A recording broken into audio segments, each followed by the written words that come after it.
Today we have the 2017 Hyundai Tucson. This vehicle has done just over 50,000 miles. It has a manual transmission and a diesel fuel type.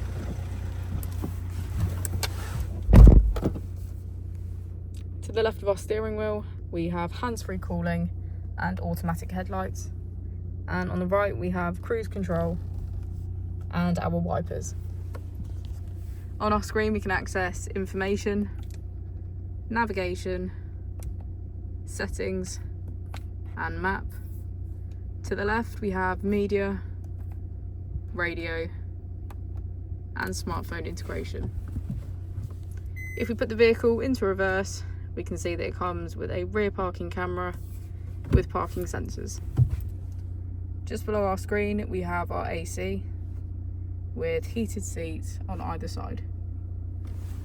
As we go into the back of the vehicle, we can see that it has a full cloth black and blue interior.